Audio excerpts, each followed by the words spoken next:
can take it off. She's good. Hi, everyone. Hello, everyone. Hello.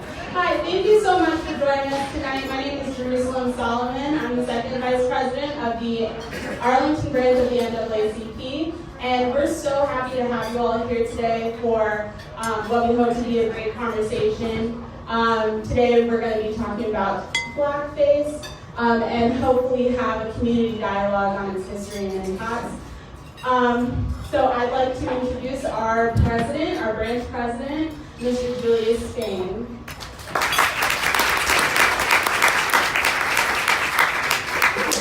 Thank you, Jerusalem. Good evening, everyone. What a nice showing.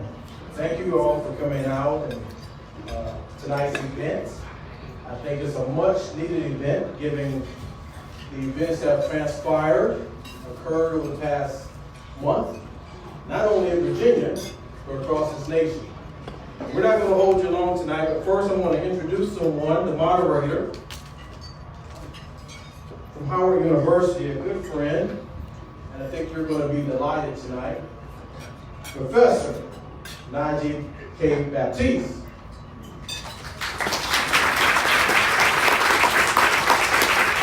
The professor is a political science instructor and PhD candidate at Howard University. His research interests include popular culture, political theory, political behavior, black politics, political attitudes, African American politics, political psychology, and public opinion.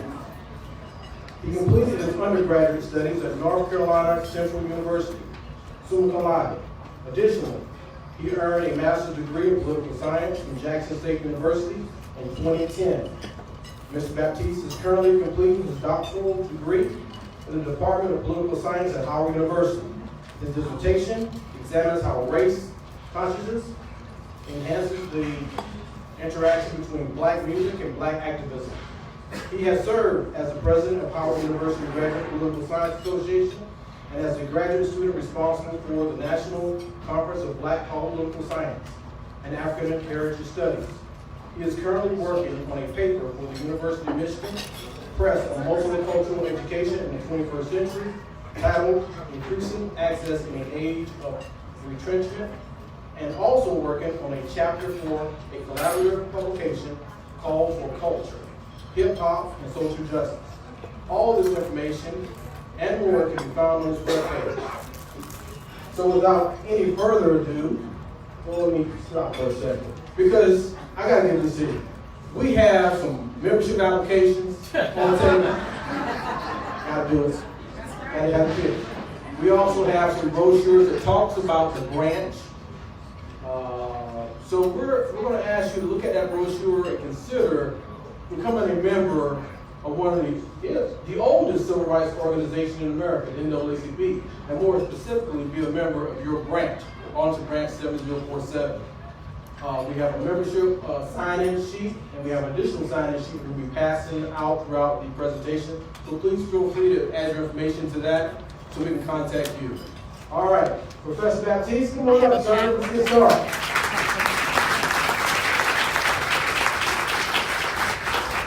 Thank you so much, Julius. Good evening. My name is Professor Najee Baptiste, and I bring you greetings from the capstone, Howard University. First of all, I would like to thank the NAACP and its members for inviting me. And so, before we begin, I just, as a professor, I always tell my students I like to have a conversation, right? So when I teach political science, I teach intro to political science, I teach black politics, Pan-Africanism, I also teach intro to research. So when I teach my intro to American government courses, I usually tell my students, I don't teach you political science, right? I teach you citizenship, right? And one of the fundamental core values of citizenship is being able to engage in dialogue, discourse, and what's called the dialectic, right? This idea of exchanging ideas. Now, I've been training for about 5 years as a political scientist, so there are some things that I may say that may be foreign to you, right? I want you to feel free to express your opinion and perspective and be able to understand that what I'm giving you is an analysis, right? It's based on the millions of books I had to read in order to even get to my candidacy, right? That's what I talk about. Let's move on. The numerous of hours that we spent studying, and I just want you to be able to feel comfortable enough to actually express exactly how you feel, right? And so there's going to be a video, and then we're going to have a short conversation. I'm going to dialogue for a couple minutes, do a couple jokes, and okay. And then we're going to actually have some questions to kind of engage the audience. But like I said, feel free, feel comfortable, see that as a town hall perspective, right? There's no wrong answer, but there may be some uncomfortable responses. So be prepared to just kind of have an open mind and an open discussion. Without further ado, let's start the video.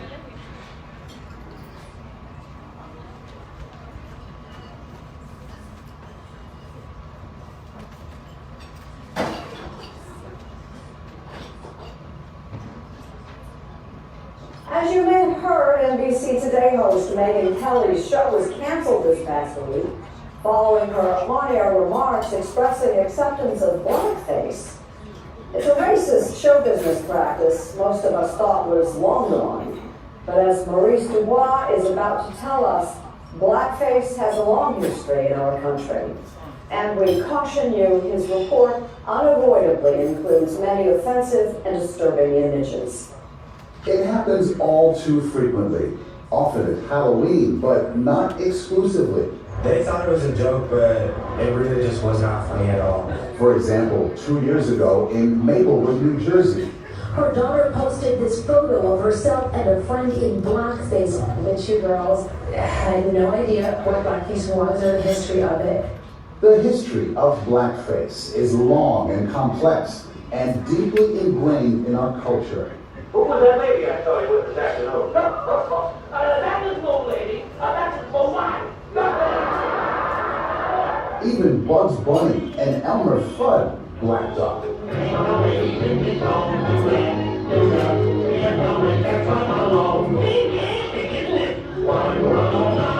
For more than 100 years, white and then black performers wore dark makeup and created not only a popular theatrical form, but stereotypes that are still with us today.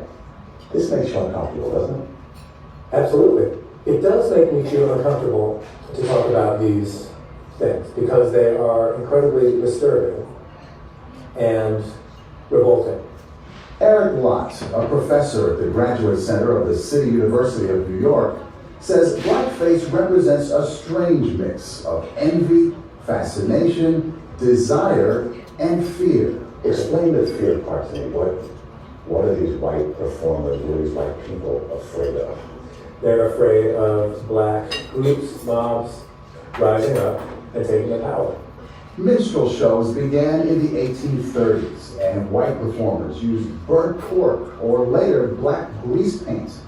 Minstrelsy eventually became the most popular form of entertainment in the country.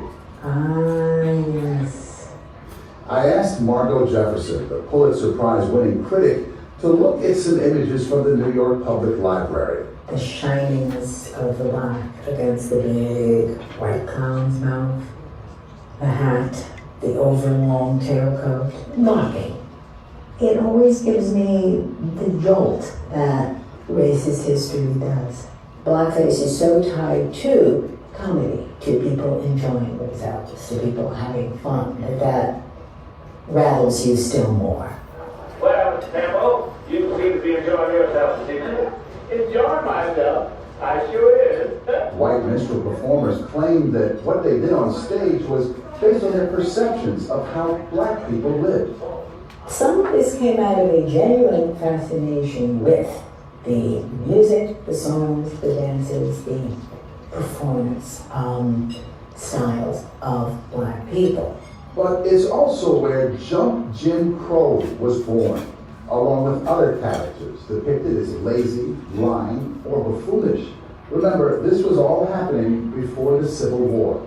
Slavery was all about creating visions stereotypes of an entire race of people as subhuman in every way. By the 1860s, African Americans began using blackface on stage. Why on earth would a black performer put on blackface and demean him or herself? This is the 19th century. They had limited options. They were expected to. Why? Because it made the audiences comfortable. You can be fascinated, you can be excited, but you can always feel superior. In effect, the black makeup on a black performer became a theatrical mask with many layers of meaning. Professor Eric Ross. The mask, I think, says the white audiences, you have nothing to fear. Go ahead, enjoy yourself. To black audiences, I think any number of things might have been communicated, like, can you believe that these people are making me put on this mask so they will be entertained? In other words, there's a kind of winking to the black audience. But it gave black performers access to the stage.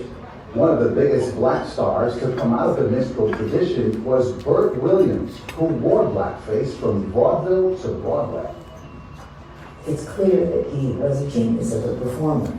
But how did he reconcile performing in this demeaning art form? He was very melancholy about it. He knew it was necessary for his career, as all other black performers knew it. Minstrelsy on stage basically died out in the 1920s, but blackface lived on in the movies. In 1927, Al Jolson starred in the pioneering talking picture The Jazz Singer, playing a young man who prefers singing popular music rather than his family's traditional Hebrew prayers.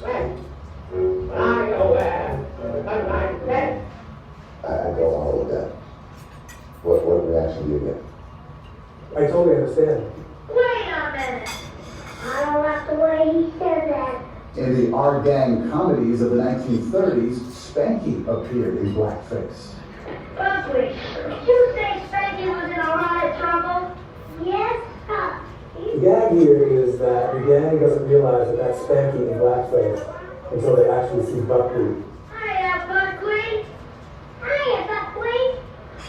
So the gist of it is that you put blackface makeup on anyone and they become black. And that's supposed to be hilarious. And it's supposed to be really funny. And it goes on. During the golden age of the Hollywood musical, Judy Garland. When he walks down the street, local sexually to meet Mr. Franklin D. Roosevelt John. Bing Crosby.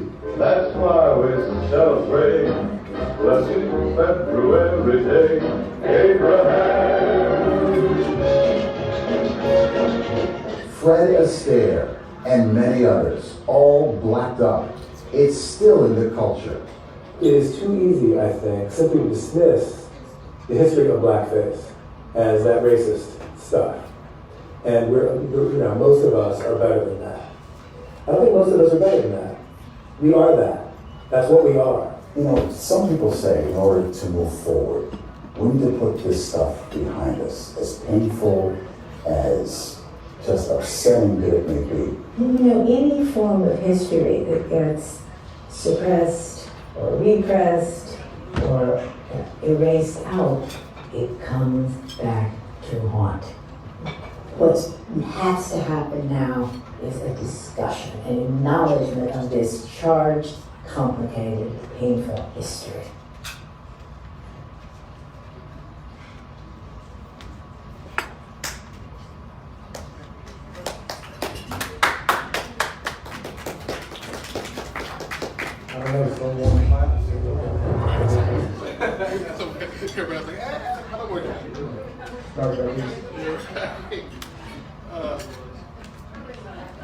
All right, so we just had to watch that, right? Oh yeah. So I don't know. Does anybody listen to Jay-Z again? Anybody? You have? Anybody ever heard the story of OJ?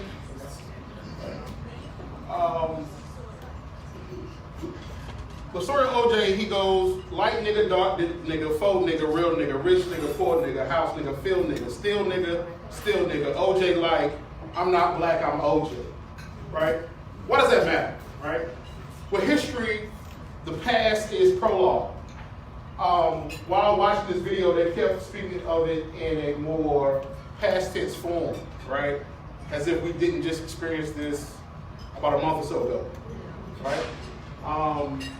I think also we have to understand that the past can either be an anchor that holds us down, or it can function as a propeller that kind of pushes us forward, right?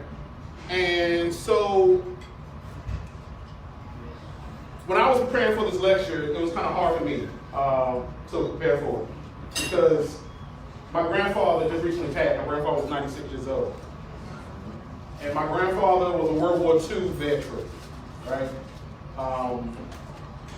And he was born in 1923. And I got my interest in politics from my grandfather, right?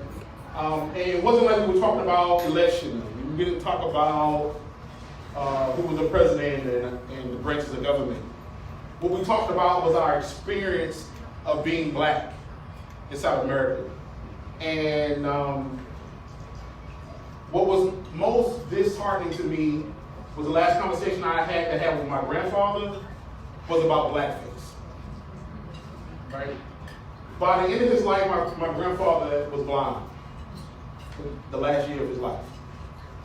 But he had spent 95 years seeing everything vividly.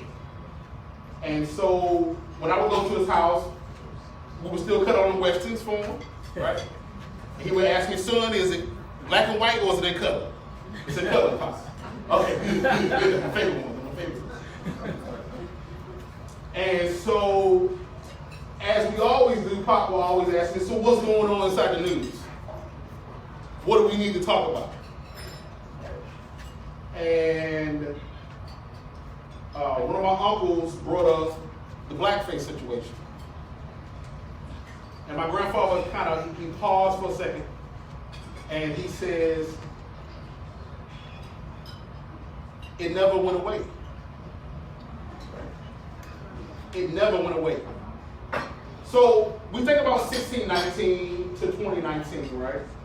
And we understand that the concept of institutional slavery may have been dissolved through the rule of law, right? But most scholars, there's a book out called Slavery by Another Name, another book out called Fighting Neo-Slavery in the 20th Century by Dr. Ron Walton that examines the legacy of the NAACP. And what he essentially argues is that slavery never ended, right? That slavery was codified.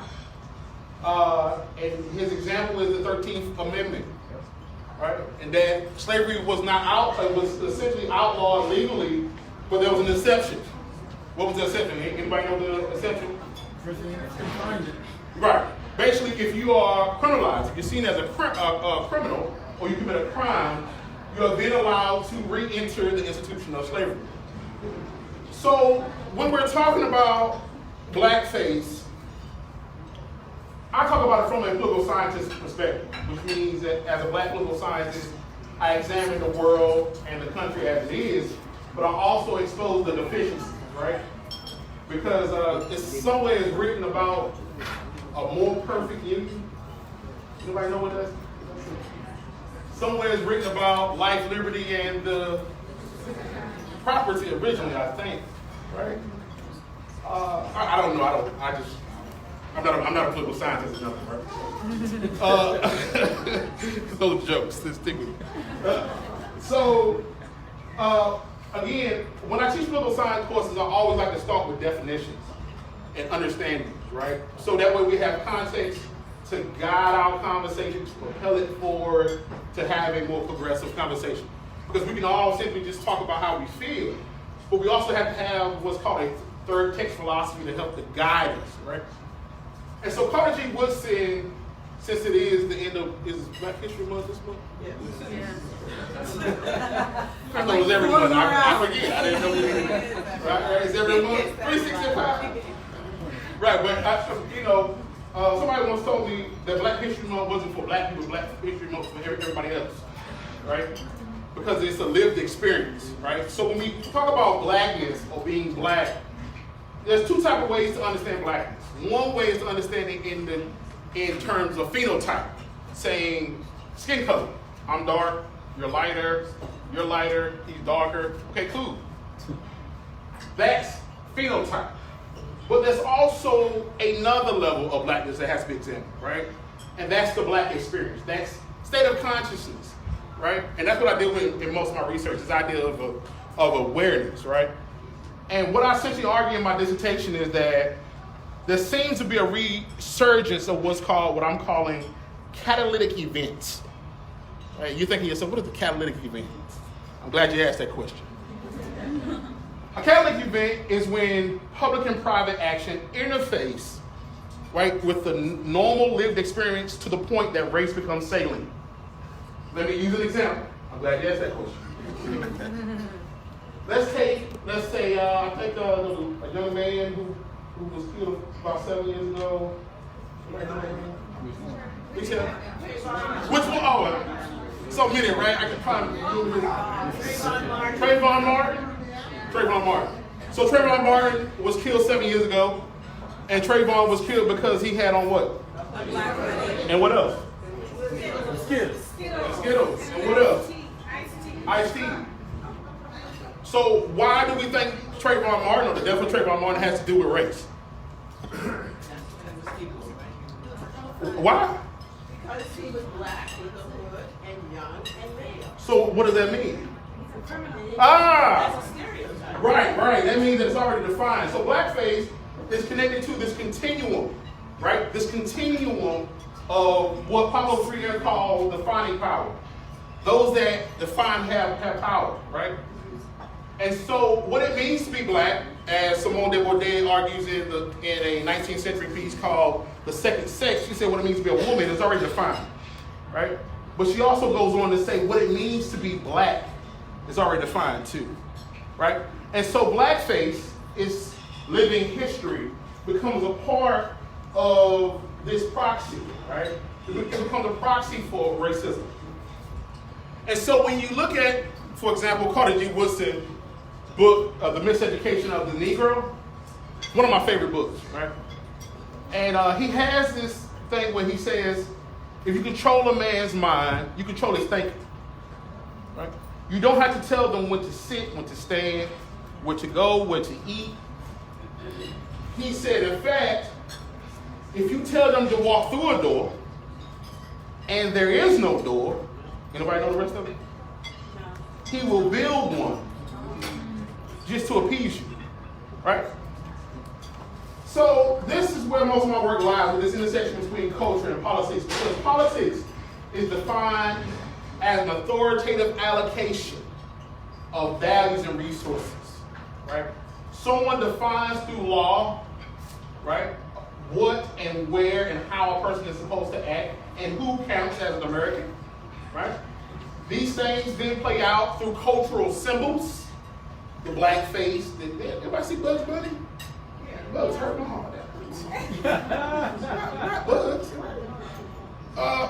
But the idea of controlling choices and values is a function of society creating these signifiers, right? And so blackface has three main signifiers that we'll discuss inside the video. That black people are lazy, right?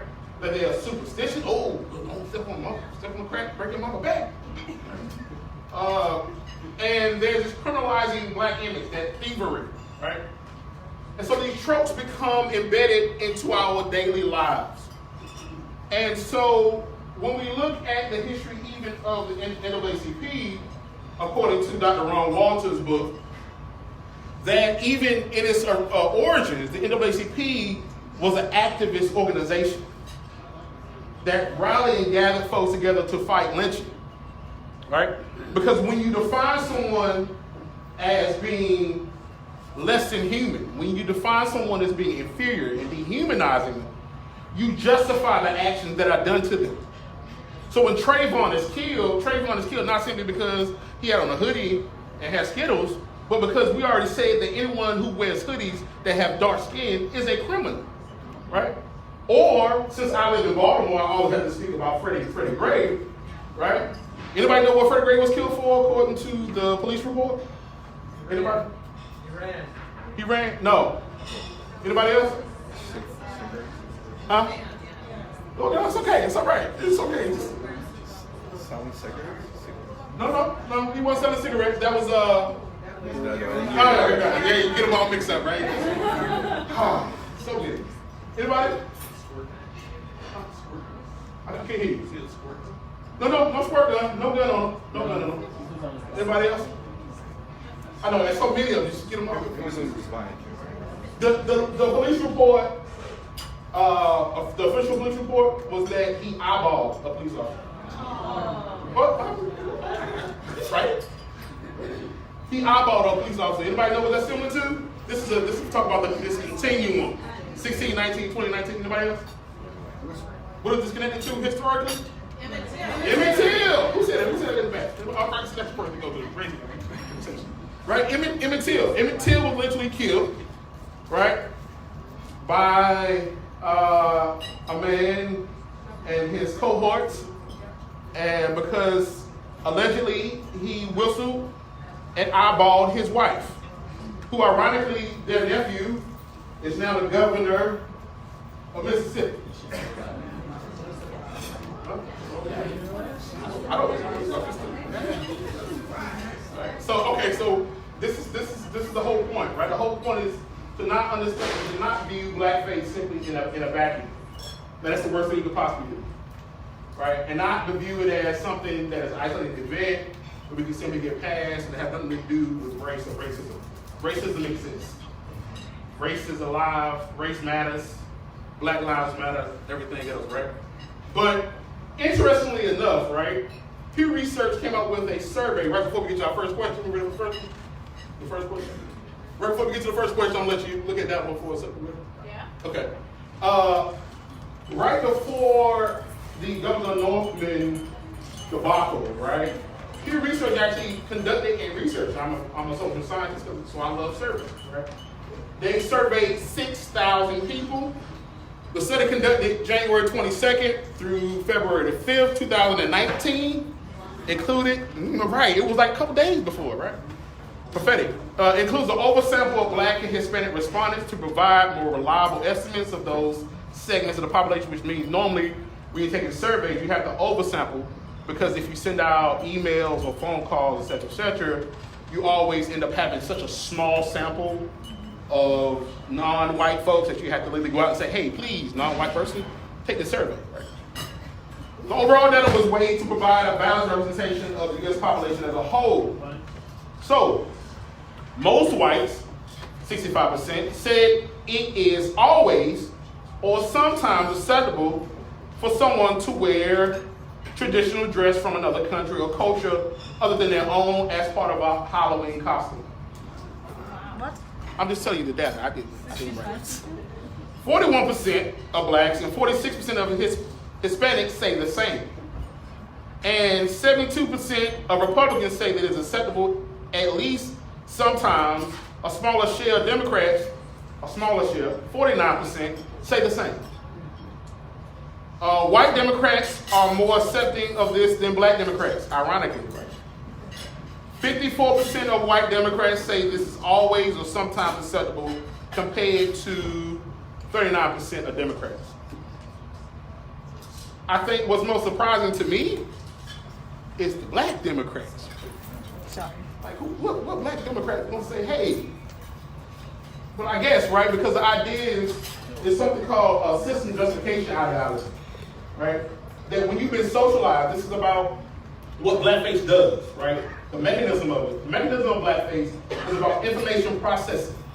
It exposes you to cues, right? It gives you values, and it primes you, right? And so that priming says to you, well, this is how people that look like me are supposed to act, so my job is to get away from it and as close to what the status quo is, right? The law is used as a regulatory and administrative tool to maintain the status quo. I talk about political science. That's how I always frame these things. But the idea is about priming and framing, right? Like they give you information through these mnemonic devices, such as blackface, the big lips, the big eyes, the behavior, the mannerisms, so that literally people that look like me become scared of people that look like me. And so it's something called system justification ideology. System justification ideology essentially argues that you believe in the dominant group's stereotypes and tropes so much that you do whatever it takes to maintain that, right? So the idea of socialization, the idea of what Carter G. Woodson argues, the idea of building the door, right? The psychological trauma, which is what I want to talk about as well, right? Of having someone like my grandfather, 96 years old, who was born 6 years or 7 years before the Great Depression, born into Jim Crow segregation, and literally said Jim Crow didn't end even when Jim Crow ended. It said slavery didn't. My grandfather had a 5th grade education, by the way. He had a 5th grade education, right? And one of the main things he always talked about was this idea that until you attack racism, white supremacy, patriarchy at the root, right, it's going to keep growing just like a weed. So, are we ready now? Did I go over time? Good. Okay, I want to make sure because I talk too much. Keep going. Thank you. Appreciate it. So, let's try to have a dialogue about it, right? So, we're here mainly because there's been a resurgence. You made a laugh. That's a good word. Resurgence. How do we politically correct? There's been a resurgence of blackface, right? And so Governor Northman, the governor of Virginia. They say Virginia is for lovers and for rapists. That's racist. Racist. So Virginia governor, right? You said that he wore this blackface. Anybody know when he said he wore this? Harvard Medical School. He was in where? Medical school. He was in medical school. He was in medical school. Medical school. There's been other schools that have used and gone through their yearbooks and has found decades upon decades upon blackface. I think what I like most about Governor Northman's situation is that when he talks about blackface, he said, well, that wasn't me in the picture. Right? We can have that debate. Right? We can have that debate. If he believes that wasn't him, I believe him. He said the second time. Fine. Hold on, wait, let me get wait. He said that wasn't him in the blackface. However, he did admit to blackening his face one time. Nobody know what it was? Michael Jackson.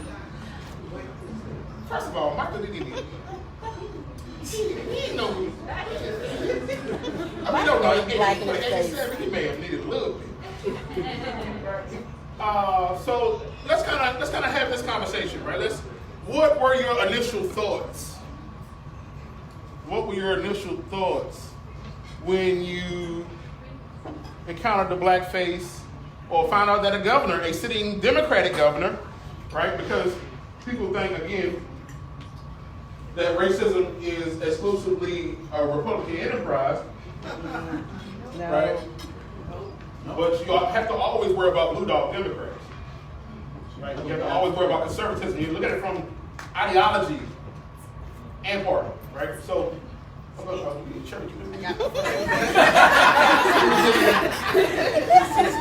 right, so initial thoughts. Someone talk to me. Initial thoughts when you first encountered. Yes, sir. So the initial, well, I'm not going to say what my initial thought was, but with respect to the picture, people forget that there were two men in the picture, someone in blackface and someone in a Klan uniform, and he wasn't sure whether or not he was if he was either one of those men. To me, that's key more than anything else. If it was just one man in the picture wearing blackface, we could have the conversation, but it'd be a little less serious. But the fact that he couldn't recall whether or not he was either one of those men is the key point. Because maybe he wasn't in that picture. But what it said, what his words say is that At some time in his life, on multiple occasions, he has either worn a Klan uniform or blackface, or probably both. I mean, you have to understand I appreciate your commentary, brother. You have to understand the veracity, right? Why people are responding in such a passionate manner. I just gave a lecture. I appreciate it. I just gave a lecture at Newberry College in Newberry, South Carolina. Anybody been in Newberry, South Carolina? You have in the back? Really? It's obscure. It's way in the back. Oh, I have to call my dad and pray for me. I come back. Somebody know what Newberry is. All right. But Newberry is literally an hour from Columbia, so my colleague had to come pick me up from the airport and bring me there. And it was so interesting because I was talking about Nick Cannon, right? I was talking about Nick Cannon in the form of, we're seeing a new Nick Cannon, right? Everybody remember the old Gigolo Nick Cannon? It's terrible Nick Cannon. He can't rap still. But I used one of his spoken word poems, right? And so one of the guys was like, one of the people in the audience was like, I appreciate what Nick Cannon had to say, but I felt as though Nick Cannon, his point got lost because he was cussing. I was like, you know what's obscene? Obscene is seeing a man shot in the car next to his wife and kids. Obscene is seeing Walter Scott run away from police and still get shot. Obscene is when they killed Mike Brown and left the body in the street, and if it wasn't for the fact that somebody was recording from their house, they would have denied it. Obscene is that we continue to encounter this over and over again. I said, you gotta understand, somebody Nick Cannon has been asleep for you. I guess one of my colleagues was talking about, everybody talking about when we stay woke now. I mean, but what does it mean to wake up from this stuff, right? What does it mean when you think, literally because we made a shift in 72 at what was called the Gary Convention, right? We made a shift from protest to politics and said that these issues of race and racism was no longer an issue, right? And right before King died, there were two things I always like to bring up. The first thing is that the sermon he was going to give the day after he was assassinated was entitled, Why America is Going to Hell. And he had a message to everybody that said, I feel as though I led my people into it. Anybody know? A burning house. Burning house. And the fire's in the wall that they can't see or smell it. What was he talking about? He was talking about integration. He was talking about the post-racial society.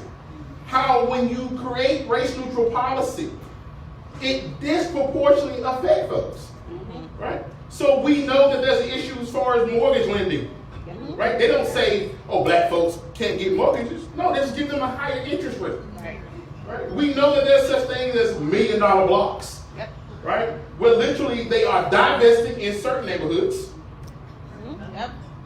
right? Divesting in the educational system, investing inside the prison system in those 18 blocks. It's a study. I didn't make it up. Look it up. Right? And so what he's tapping into is this passion of the initial, of having to see this again. Why does my children why do I have to explain to my children, people think Momo is bad. Right? People think Momo is bad. I'd rather see Momo than Blackface. Right? It's literally so pervasive that you wonder, why can't it go away? Right? And I think because we see it again as something isolated. Anybody else? Thoughts? Somebody, oh, in the back, yes, in the back. All right. Hello. Hello, everybody. Yes, I was appalled when I saw the book or the photo.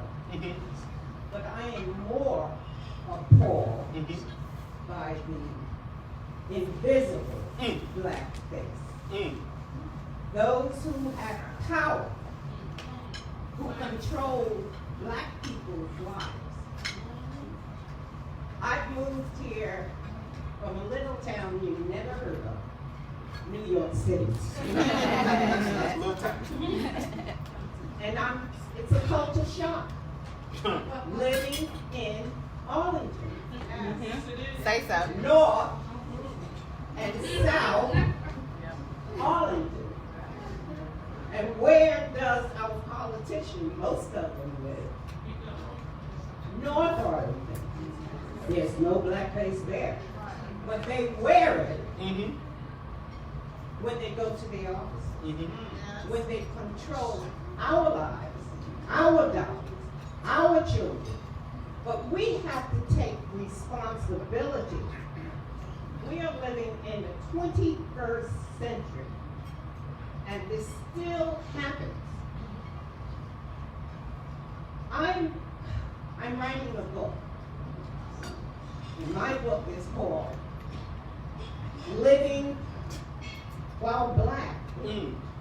A woman in a white hostel condominium community in Arlington, Virginia, 22202. Yes. So when you say 58% of black politicians who approve of Northern, who said nothing, that it's okay. I'm shocked at our people. So I won't. Oh, no, I appreciate it. I have so much to say, but you will be reading my book. The audio will just come out and tip your waitress. So, anybody see the recent controversy? I posted this today. Anybody see the recent controversy? Everybody know about Barbecue Becky? Yeah. Right? Everybody knows about people calling police on people because they feel threatening the racial threat, right? Yeah. So there was a guy today that posted a video about him being in a dog park. A non-black person called the police on him because his dog was humping her dog. I don't make this stuff up. Oh, God. His dog, essentially, the idea is, again, my grandfather used to always say, all skin folk ain't kin folk too. Right? So simply because they look like you doesn't mean they're necessarily going to represent you. Right? Because for some people, it's about green. Right? This is about the brain house too. The idea that if we only focus on money, if we only focus on insulating ourselves through black capitalism, we'll be fine. Right? We'll be fine. But everybody forgets about Black Wall Streets. Right? The one in Durham, North Carolina, Bull City, and the one in Oklahoma. Tulsa? Yeah. One of the survivors just recently passed, Dr. Olivia Hooker. Literally, the city was bombed. Millionaires. So what does it mean? Or move in 1985, right? So we've had these enclaves of blackness in these areas, right? And we especially, let's go back to the idea about the politicians, because we didn't mention one thing about Governor Northman. Anybody know his nickname? Coon Man. Coon Man was his nickname. He said he doesn't know why. He doesn't know why he was called Coon Man. Right? Did your friends call you Coon Man? No, yeah, she's like, no sir, no sir. She's like, no, don't do me. Right? And then the problem also is that one writer by the name of Robert Smith wrote a book called We Have No Leaders. Right? And what he essentially argued that for some black politicians that become part of the system, we think we change the system from within the system, but they become an intricate cog within the system. Right? They literally are either co-opted, neglected, or they are simply erased. Right? And so the idea is in the post-racial society, the undergirding idea is the idea of egalitarianism. Right? So the Civil Rights Act, the Voters' Rights Act of 64 and 65 was supposed to eliminate these type of issues. Right? And so now everyone is equal. You're equal enough to be poor. You're equal enough to be ridiculed. And if there's an issue, it's not the system. Right? It's not the system that you're poor. It's not because billionaires are taking so much money. No. Police are killing folks. You're doing something criminal, even though you're not doing anything. Right? It's literally a function of you as an individual. And this is the danger of a post-racial society. You gotta turn it. So anybody else? Anybody else? Oh, in the front. Oh, the front. The man with the shiny shoes. Come on.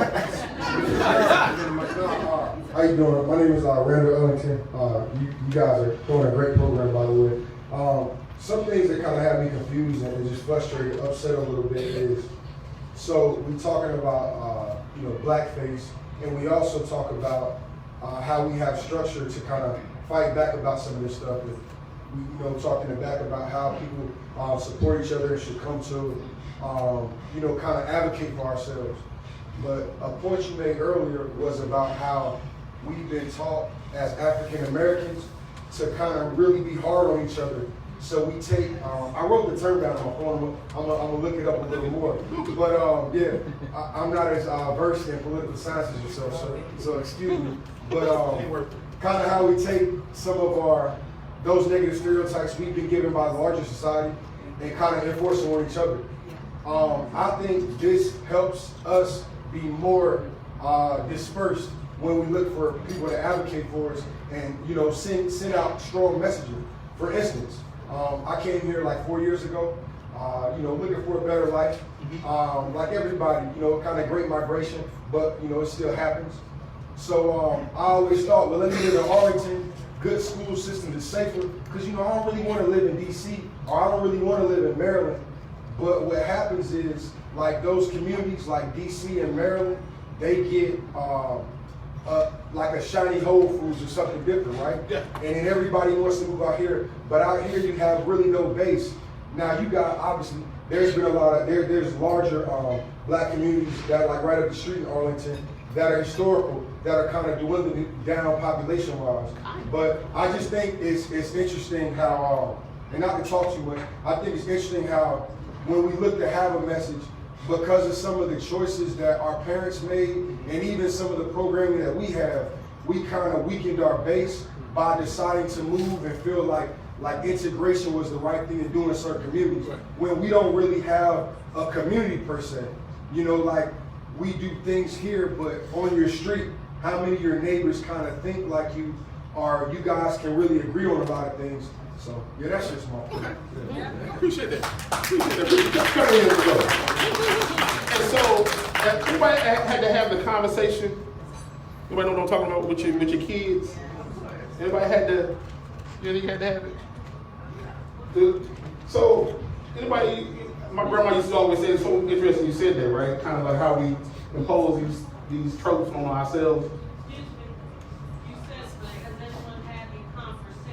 The conversation. What is the conversation? You want to tell them what the conversation? Tell them what the conversation is. Go ahead.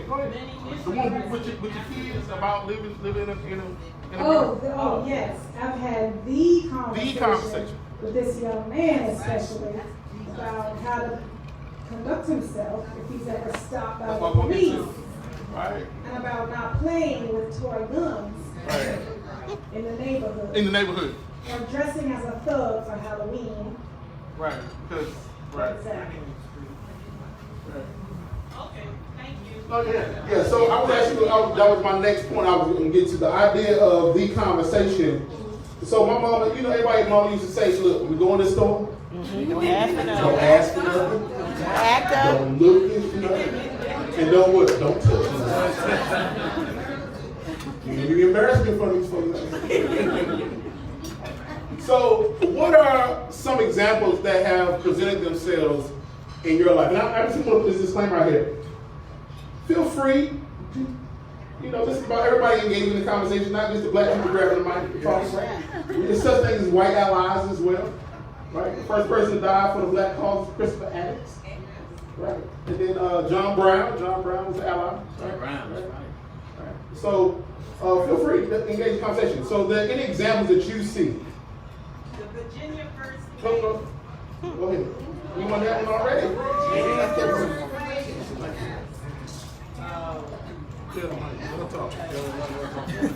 I have here John Shaw. I'm tired of being shocked. The Virginia First Lady, under fire for handing cotton to African American students on mansion tour. This happened today. The other day. Yesterday. The mother of the young woman who is in the 8th grade was a page, okay? A page.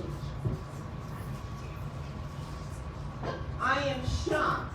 This is the last day of February Black History Month. I believe the Virginia First Lady was the person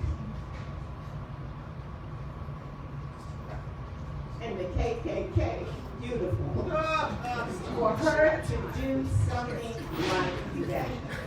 I just can't understand it. I just can't understand it. And I would like conversation on this. I would like other people white in the audience to make a comment on it. Yeah, I mean, before that happens, let me just say, it's impossible to rationalize the irrational, right? So it's not supposed to make sense to you. Racism, white supremacy doesn't make sense. Someone once said, if you don't understand racism and white supremacy, then you won't understand the world at all. Right? There's no way to begin. But, I mean, it is important. Anybody have any feedback on that?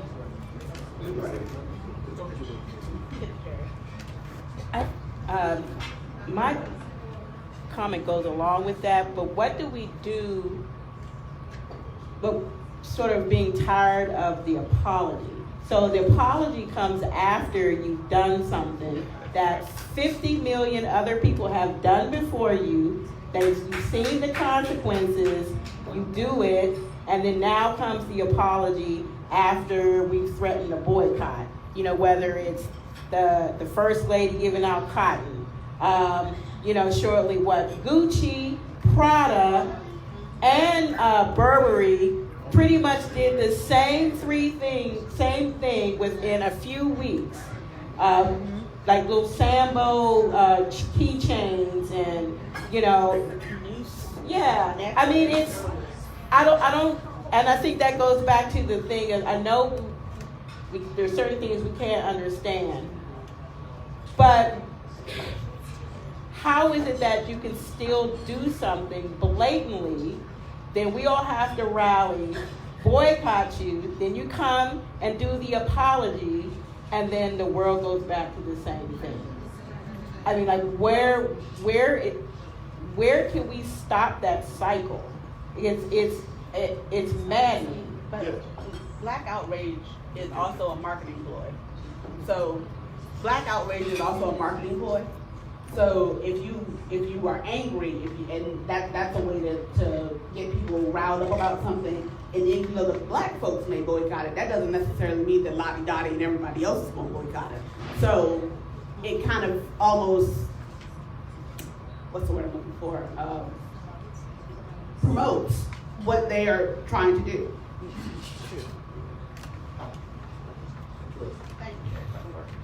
In the back? I think that when we talk about what can we do and these things can repeat themselves, I think it's important that, one, we talk about that this racism is systemic. Yeah. It's in every system that we have. And so when we talk about systemic racism, it's important to take it out of the individual level. When I learned about Governor Northam, in fact, I wound up making a bet. I didn't think he would resign. I didn't think so. No matter the calls, whatever, I didn't think he would resign. Because I think what has happened is, I don't think he understood what was so wrong. And I think that what happens is, until we have a national conversation about the systemic racism that is inherent in the nation, then no things won't change. And the only reason now, and in fact, I heard Trevor go and make a joke about in order to say, really, black people shouldn't want to resign. He'll be, the rest of his term, he'll be trying to make up.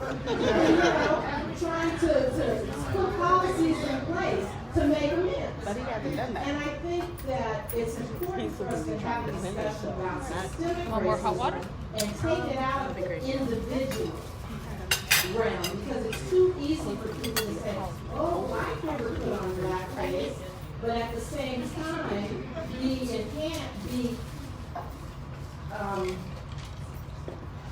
have the impression made on them as to what blackface means subconsciously and just go along.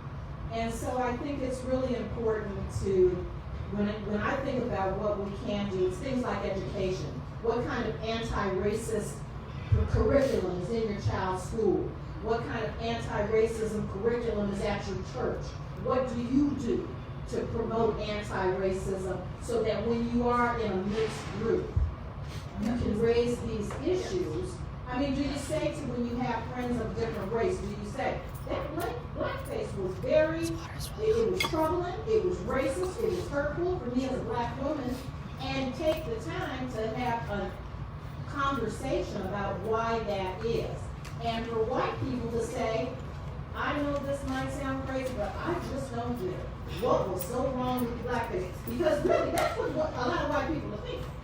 What was wrong with it? Why was it racist? You know, so again, I think that we've come to a point where I believe that conversation and education is the best hope we have to make a change.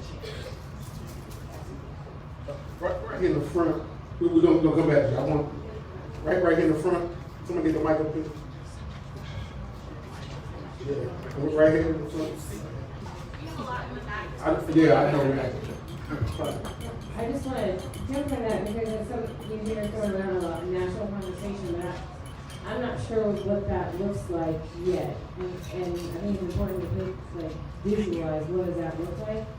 And I don't think that conversation can happen until we elect more black women to positions of power. Because whoever has the power controls the conversation. And so if we need to focus our efforts somewhere first, I think that's where it needs to start. Right. You're right. Let's get the mic right there because I want to say something. Right. Go ahead. In talking about systemic racism, it's interesting to notice something I just discovered more recently. All white people are racist. A black person cannot be a racist. However, all people can be prejudiced either for or against someone. Once you realize that only white people can be racist, then you're accepting the Webster definition of racism. That it's a dominant culture that is racist because they view others as subordinate. Right, because when we talk about race and racism, as Sister was saying in the back, and as we were talking about earlier, the idea of the institutional racism, the systemic racism, right? It was something that I wanted to say, though, I totally agree that we definitely will have more black women. Did you see AOC? Yeah. Love them. Great. They starting fires. Burn it down. But I think we also have to accept the fact of, for example, that there's permanent fixtures. So when I teach, again, political science, I teach something called systems theory. Anybody ever heard of David Easton's systems theory? Yep. David Easton essentially argued that the American government system functioned in an input, throughput, output, feedback loop, right? And so essentially, democracy, the power for every democracy lies with who? The power. The people. The people who have the power. The government is simply an authoritative element of it. So essentially, ideally, you're supposed to put demands into a system. Let's say, for example, we talk about the criminal prison pipeline, right? We talk about mass incarceration. We can say we know with the $1 million blocks that there seems to be a surge and mass incarceration, and there was an article out that talked about how there was a judge and a police force that were literally selling young people. Yeah, it was literally selling. That's exactly what they were doing, right? They was arresting young black kids, sending them to this judge. The judge would send them to the private school. That's literally the systems theory, the private prison. Like literally, right? You criminalize a black body, right? You criminalize it through these individual cues and tropes, right? It says that if he walks like Barack Obama, right? You see arrested Barack Obama? What? If you walk with a swag, or if you stand on a certain corner, if you say certain words, right? Your cultural indicators become criminalized. But I want to also talk about the idea of politics, again, this idea of the distribution of values and resources. And one case that I always like to bring up is Shelby County v. Holder. Everybody heard of Shelby County v. Holder? Anybody ever heard of the Voting Rights Act? Anybody ever heard of the Voting Rights Act? Okay, there's a section in there called Section 5. Anybody ever heard of Section 5? Recently, as we discovered, especially in North Carolina, we've seen an increase in voter suppression tactics. One of the oldest voter suppression tactics is the Electoral College. Yeah, it is. I said what I said. Yeah, Electoral College. Electoral College. The Electoral College. Yes. The original vision of the Electoral College was invented so that property owners who were on a property during that time. White male. What type of property was it? Chattel. Right. And so Section 5 was invented because literally we said that racism existed. That race mattered for the equation. And that if we were creating electoral systems and trying to create an equitable system, we had to keep an oversight on certain counties.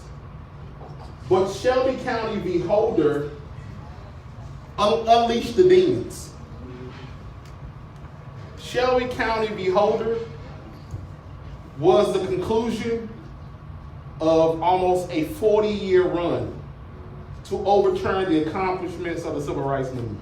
And the only reason why we didn't take to the streets and burn it down because we didn't comprehend what was going on. Anybody have a favorite car? Anybody? A favorite car, everybody? BMW X5. What color? Black. We're trying to bring him. 22. Oh, 22. Right? So we got BMW X5 black with 22s on it. Right? And you've been driving that car all over the country. That represents represents the Voting Rights Act. Right? But any car has a hose that goes from the battery or the coolant system to the engine. What if I remove the cord, the hose? Overheat. No, the car still start up. You'll drive it, but what'll happen? Overheat. So is it really a car still? That's exactly what happened with Shelby County v. Holder. They removed one of the most important pieces, and we wonder why issues that we had in North Carolina. But the point of me needing to bring that up is because of the majority opinion in Shelby County v. Holder. The majority opinion in Shelby County v. Holder was written by the late Justice Scalia. Scalia argued that the formula for racism, the formula that was used, is no longer necessary because racism no longer existed.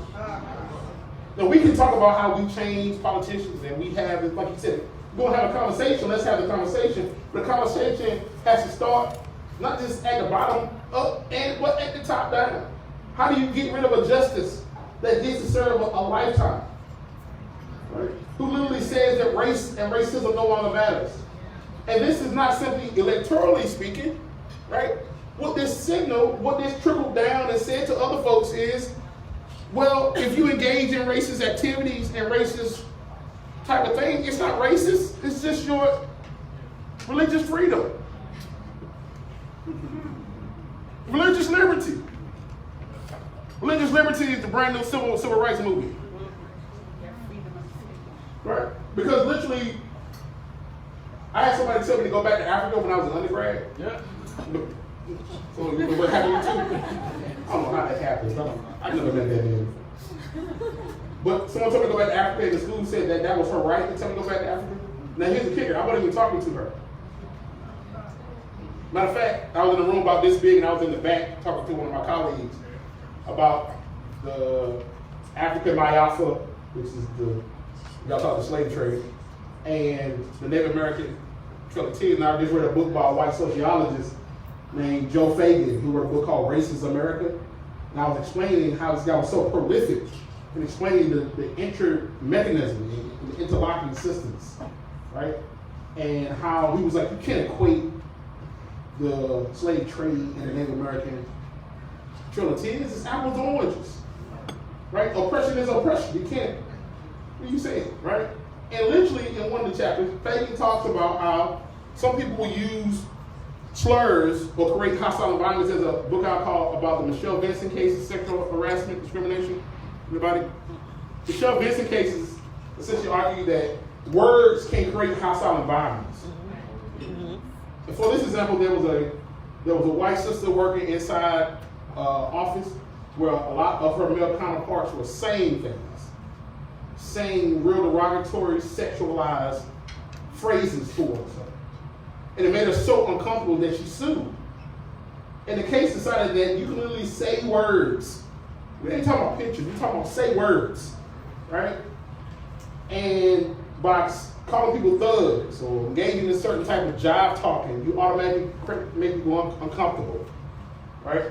And so then, again, how do we have this conversation when we have to have a conversation about the conversation? Right? So, anyone else? Let's see. Yeah, one right here. The next one. Okay.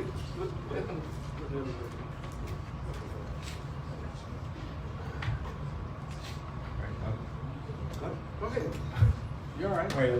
Welcome. I think we all see and witness racism and segregation on a daily basis, and we decide not to do anything about it. For instance, we all see racism and live racism and segregation on a daily basis, but we decide to do nothing about it. For instance, when it serves our purpose. In Arlington, I'll take Arlington as a case or example.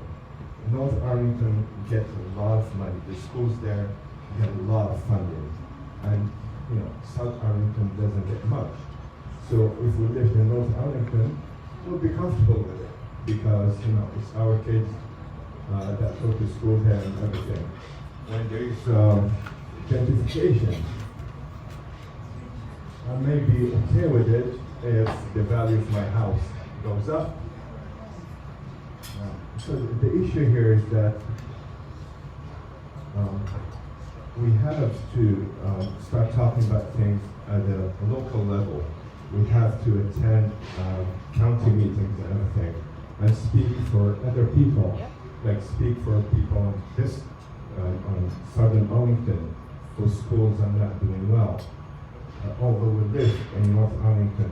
So these are the things we have to do. We have to work together as a community to bring the whole community up, not a side of it, not the northern side, or so that's my point.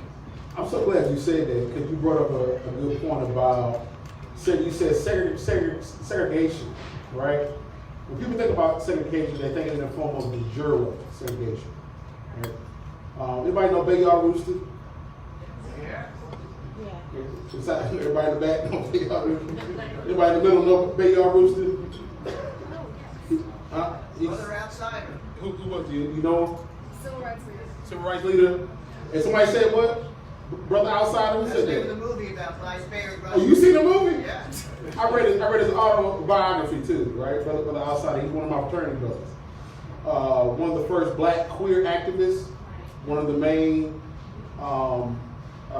people behind the scenes that advised Dr. King.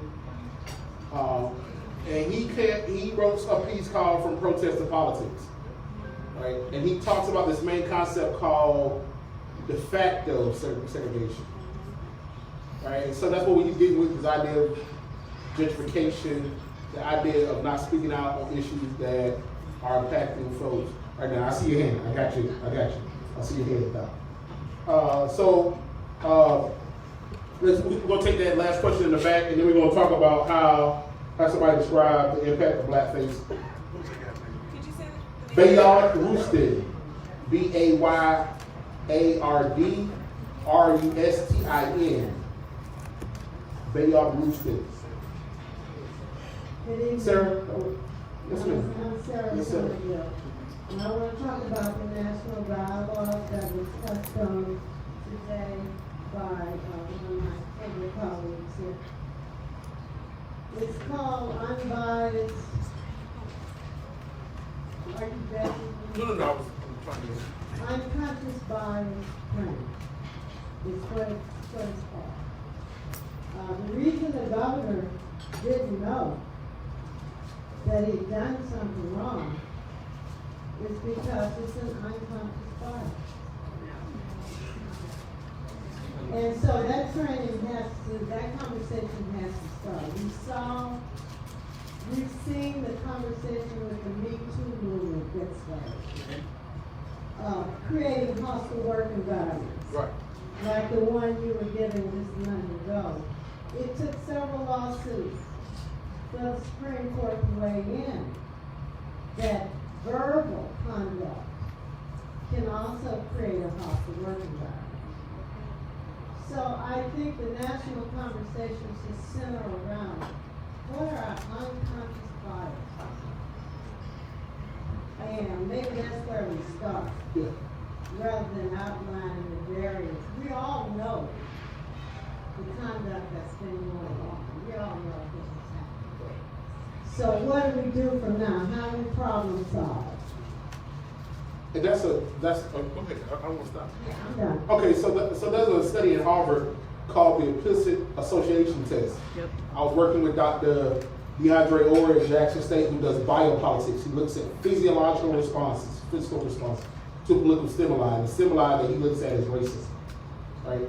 And the implicit association bias is literally, you have people look at pictures and then say good or bad, and you think it's measuring the words you're choosing, but it's measuring the delay in the response, right? And so the point is that there's a normalizing of this, and that's what I was talking about earlier, the idea of the subconscious information processing. You don't see it as, oh, I'm inferior, oh, they are inferior, right? It's these values that you have that you store up, it's called schema, to the point that when the situation occurs, you automatically respond to it, right? You respond to it based on how you've been socialized, and now you're realizing you have these biases in there, right? So someone had their hand up in the middle. Go ahead, no, absolutely. I just wanted to say, based on what you said, that bringing it back to Blackface, this is where we get the biases. This is, it's Blackface, it's the cartoons, it's all the stuff that everyone's grown up with, and it's affected all of us in how we look at other people. Right. So someone talk to me and describe the impact of blackface in your experience. Someone non-black. Someone non-black. Give me a second, but we'll come back to you. I see your hand in the back. I see you in the back. No, you're fine. Someone talk about blackface in their experience. Non-black. I have to do this in my class, right? Because no, seriously, you got to do this in your class because if you don't start like calling people, right? The men will raise their hand and say the most outlandish thing possible. Once you say potatoes, we're talking about seriously, you got to be like, okay, brother, no more questions. Right. So someone talk to me. Oh, there we go. See, thank you, sir. Over here in the corner. I'll use an extremely recent experience. Okay, or not. When I saw, was it Bing Crosby and Fred Astaire? Yeah. In Blackface, I was really shocked. And I don't understand why they would even do that. I mean, it's a normalization of it. Again, when we talk about culture, we got to understand that there's an actual cultural war going on, right? the way, again, I'm going to say this again, I said this earlier, you may not catch it, people on your head, but politics plays out in culture, right? I don't have, when the Native American brother is sitting there beating his drum, and the little boy is standing there with his MAGA hat on, that's our cultural war. You saying, how is that possible? Well, what does the MAGA hat represent? Well, even if you don't say that, it represents a president that believes that even in Charlottesville, I'm trying to get my mic together. That even in Charlottesville, where there were literally white nationalists against non-violent protesters, including Cornel West, but there are good people on both sides. Right? The idea of, and this is what people don't get about the Make America Great Again. Everybody know where that slogan comes from? Reagan? Oh, what about Reagan? Jim Crow? Who? Right. Anybody? The Good Society. Right. The Good Society. Right. Good, better, best. Right? The Good Society. Right, a controlled environment, an idea of socializing. Again, the law is used as a regulatory and an administrative tool, right, to create, define, and maintain the status quo. Sister in the back with the red, do-rag. No, that's my cohort, Dr. Ashley Daniels. I'm joking. That's my cohort. Watch your fuss at me. Okay, so to your point, Dr. Blackface, about the Making America Great, I think also what needs to be considered in this conversation about race, racism, and all those kind of things is also Black complacency with racism. To the point of, I know I might get hit when I say this, Barack Obama. My issue as a Baltimorean, I'm born and raised in Baltimore, with Obama, but one of my issues with him was during the Baltimore uprising. It was a call to, in terms of how we reacted and how we responded to the uprising, you automatically call thugs. You automatically call, rioters. But then when you had the Charlottesville issue that happened, we got Nelson and Duckwood. So it's to that point, I kind of question a little bit, and I wonder in this conversation, even though it doesn't just stem with, with the white response, we also need to kind of consider the Black response as well. Yeah. And it's so interesting you bring up Barack Obama because there's a book out called The Price of the Ticket by Frederick Harris that lays out a very, very nuanced argument about Barack Obama, right?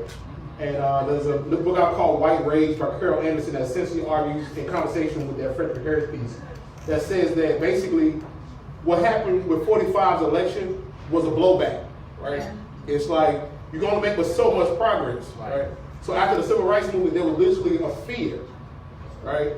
Goldwater ran, everybody know Goldwater? Goldwater ran, but Goldwater failed. People assumed he failed because he didn't get the presidency, but he didn't. He didn't fail because he was able to put Reagan in office, right? And Reagan begots H.W., and H.W. begots W, W begots 45. Okay, so how can we take action, right? You want to say, okay, brother back, because you had your hand up for a second.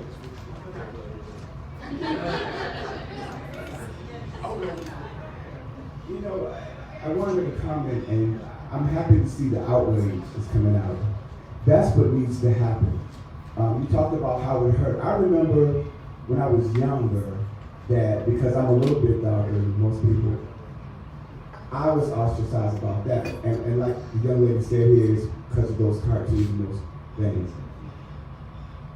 It took me, when I was in the 4th grade, somebody called me a black man. And my teacher, her name was Miss Finney, was a white woman. And stood there in front of the whole class, and she said, "Black is beautiful, and it's beautiful on you." It took a white person to tell me that, because I didn't know that, I didn't really know black was beautiful. So It's everybody's. That's how we can change things now, is to get upset when we see things. Even if this certain politician or this person is doing some good for you, what's wrong is wrong. We all have these biases, like she said. We make fun of fat people. We make fun of Baptist pastors. We make fun of Asian people. Come on. We may not do it publicly, but it's done. And sometimes people think that they're not racist when they say, I like black people, but they're not thinking. It's a joke, and it's country bigotry. If I think I'm better than you, then I can make fun of you. And that's where we have to all search our hearts and find out nobody's better than anybody. And until we figure that out, that's where love is going to stop. But continue to get angry when you see things like that. Right. Another great book. Anybody know David Alan Greer? Yes. You know his father was a social scientist, right? Mm-hmm. His father wrote a book called Black Rage. Makes sense now about his show. It makes sense now. Right. So when we talk about taking action, and I'm glad you said that because you segue right into my point, right? I think Sister Maxine Waters made a great point, right? When someone interviewed her and was like, what would you tell folks about what they need to do? You know what she said? She said, I was controversial. You need to be controversial, right? You can't simply sit on your hands and, or as I tell my students, voting is not enough. Right. That's the lowest form of political participation. You should do it. Absolutely vote. Vote. Everybody vote. Right? But after you vote, how do you hold your politicians accountable? Right. Are you simply voting every 4 years? Are you voting every 2 years? Are you simply voting on a national level, local level? Do you participate in election protection? Even at that, what about the superintendents? School superintendents, right? Yeah. What about the people that are on the city council? The school board, right? The DA, the sheriff, right? Organized, right? And I wanted to bring up this point too because, I mean, especially when we talk about the idea of, there was a politician, speaking of politician, in PG County that just had to step down. What was her name? Everybody know? She hasn't stepped down yet. She hasn't stepped down yet? She just lost her committee chairman. What's her name? Oh, what was her name? Everybody know? Well, there was a politician that didn't use... Oh, the one that's at the end. Hold on. Yeah, I know what you're talking about. She did, and she had to resign. You know why? No. You know why? Because you let her stay there. Yeah. Yeah. You let her stay in there. Yeah. Yeah. Mm-hmm. That's right. You let her stay in there. Anybody that lives there. Anybody who lives in PG County. Anybody who lives in America. Mary Ann Lusanta. Just in PG County, and she uses the word nigga. Right? And you thought that you could bury it. She's a Democrat. And you thought that you could bury that word. That's what they told us. If it's buried, then it's resurrected. If you buried it, how deep did you bury it? Right? And again, we got to understand it's okay to have the signifiers. It's okay to have the ceremonies and, for us to gather together and eat great food and talk well, but what are we doing after we leave? Yep. Does anybody know what happened with Bennett College recently? Yep. Yeah. Anybody know about Bennett College? Yep. HBCU. Yep. Well, yeah. No. They lost it and gained it back the same day, but they also are so fearful of SAC that they're leaving the accreditation. Mm-hmm. Bennett College is an all-women's black college in Greensboro, North Carolina. Let me explain something to you. What happened to Bennett has happened before. Yep. Not just to Bennett. Let me tell you what happened. I went to North Carolina Central. I graduated summa cum laude. Highest honors. I went to Jackson State. I graduated summa cum laude. Right? I say that because most of my education wasn't simply inside the classroom, it was outside the classroom. Because these events, these catalytic events, back in 2018, these catalytic events continue to occur. Literally, while I was at North Carolina Central, they wanted to change North Carolina Central to UNC at Durham. Yeah. When I was at Jackson State, they wanted to change Jackson State to University of Mississippi at Jackson. They did it to fail. Right?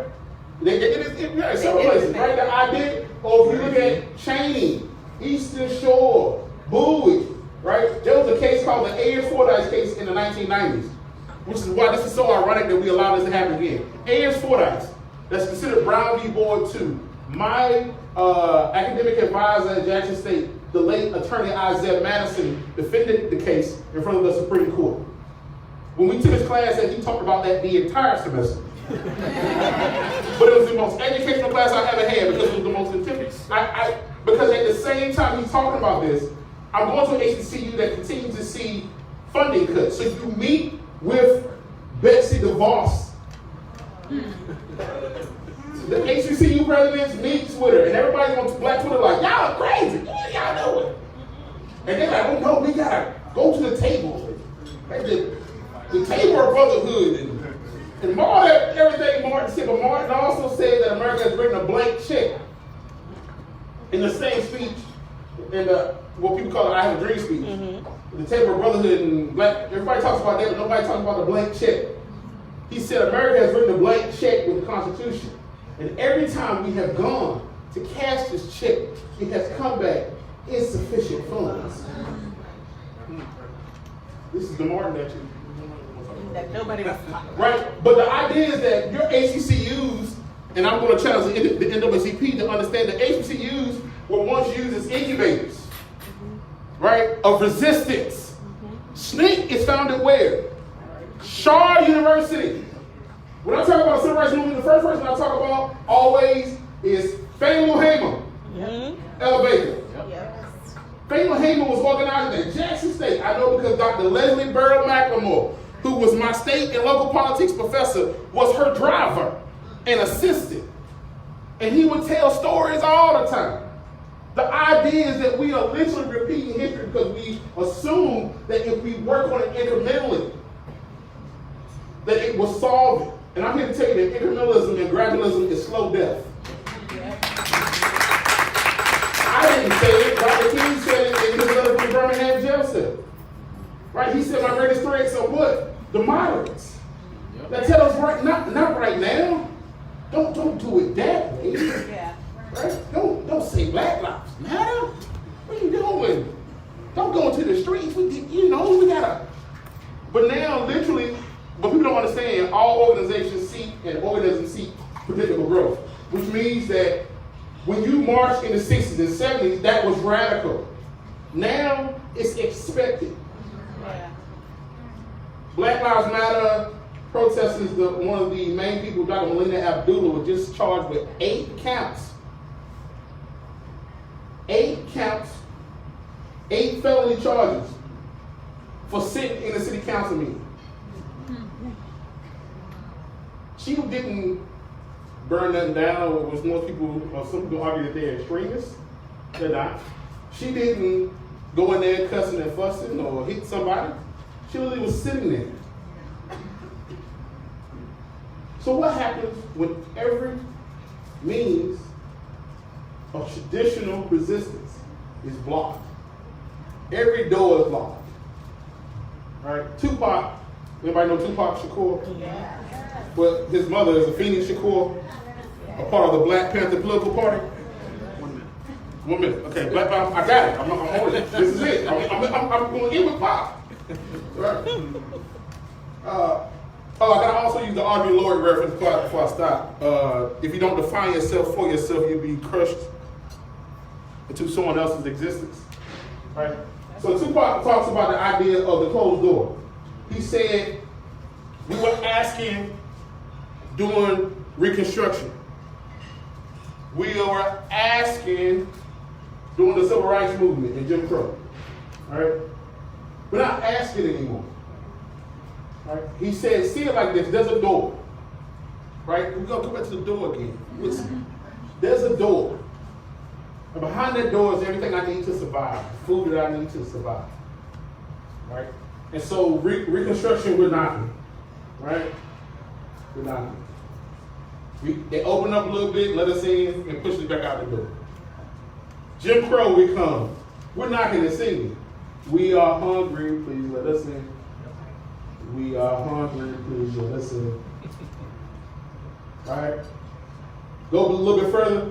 We hungry. We need some food, right? That's what you started to see in the 60s and 70s with the spoken word of Gil Scott-Heron.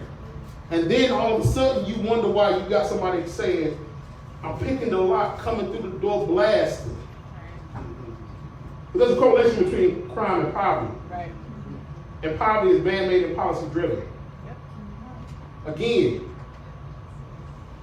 take action other than simply talking to the people around you. Use your social media, use your HBCUs, donate, demand change, right? Right? Because as Zora Hurston argued, if you are silent about your oppression, whether that's race, class, gender, because that's all inclusive inside being black, poor, disabled, all that too. Sexual orientation. If you're silent about your oppression, they will kill you and say that you enjoy it. Thank you, ladies and gentlemen.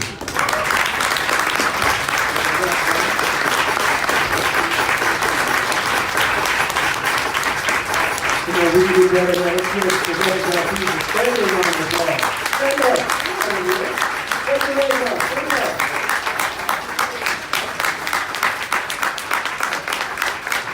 Thank you. Thank you. We are well past our time. And Dr. Professor Baptiste, we really appreciate you coming out tonight to enlighten us, not only on Blackface, but on a number of issues. And we hope that you will come back, because I think this may be a series or something we may get going, okay? How about that, a series? This is our housekeeping here. I just want to recognize a few individuals that are here tonight with us.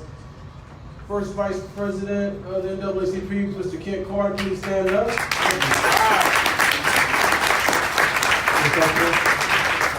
He's talking about the membership forms. He's a premium. Hey, please get your membership on the way out. Second Vice President, Ms. Jerry Solomon, please stand up. We put this together, y'all. Hard work. Thank you so much, Jerry. Executive Director, Executive Committee, Mr. James Younger. Go ahead, member of that. Go ahead, stand up, brother. I saw Tim Dix here earlier. He's on the Executive Committee. You here, Tim? Go ahead and stand up, Tim. Give him a round of applause. And we have a few elected members and candidates that are running for public office. I'm going to have all of you stand up just now so we can give you a round of applause. If you're running, in office,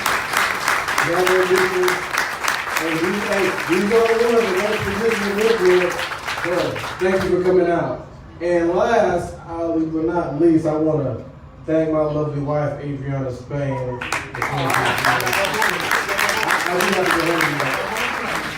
Listen, when we try to be punctual here, the NAACP Arlington branch meets the third Thursday of each month. Walter Reed. Third Monday, what did I say? Thursday. Third Thursday. Good. I'm gonna tell you right. I'm thinking about my lives meeting. The third Monday of each month at 7:30 p.m. at the Walter Reed Community Center. You're more than welcome to come out and attend and partake in activities and what we have going forward the next couple of years. So with that, Professor Baptiste, thank you again for coming out, ladies and gentlemen. Thank you for attending. Have a good evening.